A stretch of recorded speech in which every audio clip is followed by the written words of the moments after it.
started working with a missing persons advocate, and that's just the most wrong thing to do. I mean, who are they to be pointing fingers at you? They don't even have an idea of what's going on in your life or what's going on there. They're just assuming.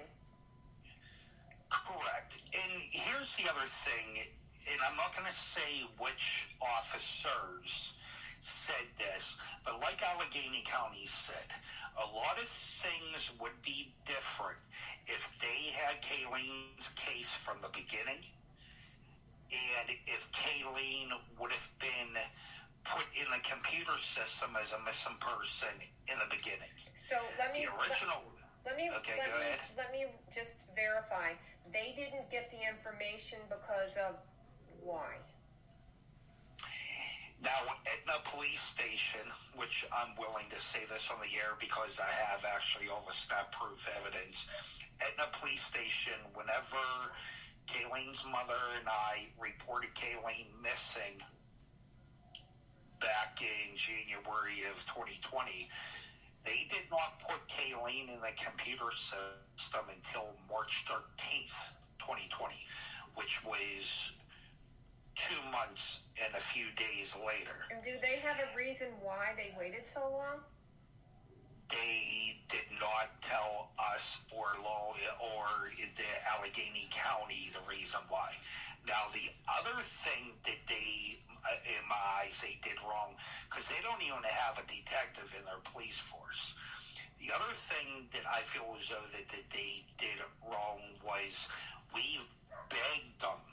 We've even talked to the Etna mayor and the Etna manager, and we begged them all to transfer the case to county or state, and they refused to transfer the case until June 15th, which was 6 months and days after Kaylene was missing. Like the detectives said, they're unfortunately going by 6 months later where they have, that's the reason why they have persons of interest, but there's no evidence to put them in trial. They don't want to go ahead and charge them yet in them being able to walk free because you can't charge them again. Right. A lot of people don't realize that. They say, oh, if he's a suspect and everything else, why is he in charge? Because they don't want to, because, of course, we're trying to get that piece of evidence. Yeah. Just a sad situation. I mean, I'm an outsider looking in. I haven't really had that much interaction with you other than podcasts and you know, IMing back and forth, but I can't even imagine what you and your wife are going through. I don't know how else to put it. I'm going through hell every day. I really am. I wake up every morning with every emotion. I try to do as much as I can. A lot of times, like, I have trouble walking, so I take a tractor or a scooter with me a lot of the times. Sometimes, of course, I can't, so I'll take my cane and everything, but it's just, I don't know, it's empty. I'm empty. A lot of people don't realize this. I mean, it's such a shame where more family members or more people out there don't go ahead and post more about missing people, because a lot of people don't realize, you know, every night at dinner I have an empty chair at dinner table. You know, I understand what you're saying about the missing persons, because I saw a post on Facebook maybe a week or so ago, and it was from a man whose son has been missing for 7 years, and he said, how come all kinds of posts are shared of animals missing but not people? Oh, exactly. I hammered also Etna about that one, Etna Police Bureau, because they put social media April 30th of 2020. That is almost, 4 months after Kaylene went missing? But they share missing animals the day it's reported. I don't understand the logic there. To me, it's heartbreaking and disgusting. And not just that, I've also made posts and pleas. I mean, it's such a shame. Why does this missing person get 50,000 people sharing, and then this one only gets 2 people sharing? Me, if I see a missing person being shared in any of the groups that I'm involved in, and I don't care even if it's 10, 20 years ago, we go through, us parents with missing children, we go through the same thing today that I did a year and a half ago. I can't imagine your pain. I wanna put this out there. I know you said you are working with missing advocates. If you ever need the Shiny Things podcast to help you get the word out about these people, I'm more than happy to help. Yes, I do, right now I'm involved with 4 cases. That includes Kaylene. I had 5.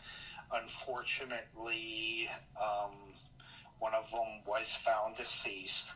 Well, anyways, but one of them, a lot of them I'm really close to and now close to the parents. But one of them I'm really close to is Devontae Morgan. He went missing May 5th, 2020. This same year Kaylene went missing. And another reason why I'm a little bit more touching towards this case is his mother, Terry Barnes. She was actually my first personal case other than Kaylene. She came to me, and one day, they're from out of California, and one day I opened up one of my messenger, and it was his mother, and I'm admitting I cried when I read it, and all the message said was, "My son's missing, please help me."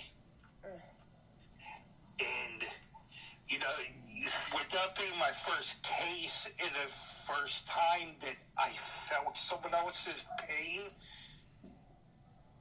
even though we live on 2 total sides of America, they're in California and I'm here in Pennsylvania, we are very close. Our 2 families are very close. And like I said, it just, when I read that text, it crushed me. It really crushed me. Can we talk to the mom and ask her if she would consider a podcast? Yeah. Because I would. Yeah, definitely. I will give you Terry's information, and I will let her know about you and everything. But yeah, that's not a problem. And then I'm also really close to Karina. Her daughter went missing out of Las Vegas. Her daughter. Aaliyah. I've done so many of these since your daughter that I think you did have hers. I did, and I was because I gave you that information that day of hers. And her birthday came and went, and Karina was waiting for her to call her, and never happened. Correct. Yes. There's so many. She just turned 18. There's so many people now. There's so many people now that I'm seeing this, and I'm doing the podcast that we're going to start doing Missing Mondays. Okay. To really, do what we can. I mean, it's not a lot, but it's something. Now, I also help out. I'll give you the information. My other case is I also help out a sister of a missing brother. He's older, in his 20s. I cannot... Now, Robin Cam, my wife, I have a hard time pronouncing names. I can't pronounce his name, but she's come to me also for help in hearing and seeing.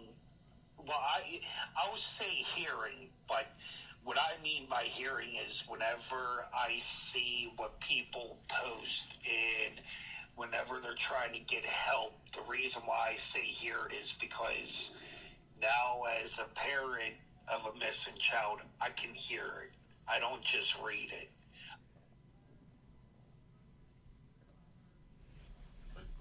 So is there anything else you want to add to our show that people might not know about Kaylene? Well, a lot of people that been following the story, they know so much now about the story because I won't shut up about it, and I never will as long as I'm alive. But Mano's next hearing for sending the explicit pictures is March 16th, 2022, and that's it. Criminal Division in Allegheny County. I'm so sorry, Jason. I wish there was something that I could do. And I will say this publicly. A lot of people that are in, unfortunately, my shoes know this, and I recommend just trying to work through it. But of course, it's just been also destroying our family and everything. Everyone's just fighting now with everyone. And not because we're accusing any of ours. It's just so hard, especially not with no answers. I wish I could say something. I wish I could say I understand. I don't. I try so hard, but nobody will ever understand what you're going through unless they've lost somebody. That's like the other thing. People go ahead and say, oh, you need to get help and you need medicated. You know, I laugh about that. You know why? Because I do talk to 3 different people, psychiatrists, and I'm medicated. Just like every single one of them say, there's no cure for what parents go through. No, there really isn't. There isn't, and they don't understand. So a lot of people can say, you're going crazy, you're going to... Yeah, I am. Until you live through what we're living through, you shouldn't judge. No, you shouldn't judge. You should just love. All the doctors know, and I was saying it I don't want to live, but I know I have to because I've got to be our voice. Jason, don't give up. Oh, no, I won't. I always just fight through it and everything else, but I just... Don't judge people. Nobody knows what anybody is going through, and every story is different. Very true. Thank you so much for opening up to us. I know it's not easy because you have to just keep on reliving it constantly, but I do appreciate it, and I really hope that, I hope this podcast, this episode reaches somebody that knows something that will open their mouth and just tell the truth. Tell them what they know. Yeah, and thank you very much, and I definitely will be sharing this at a later date whenever I'm able to. I have all my accounts in Facebook jail at the moment because I speak my mind. I get it. Well, I appreciate it so much.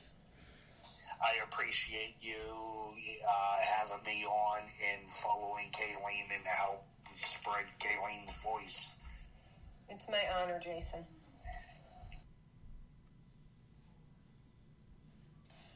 Thank you for joining us for this special episode of Shiny Things. If you have any information on Kaylene's whereabouts or anything that would lead to the discovery of Kaylene or any answers to this case, please call the Allegheny County Homicide Unit at 412-473-3000. When you're calling, please refer to case number 01275-20. Thanks again, and please don't forget to share.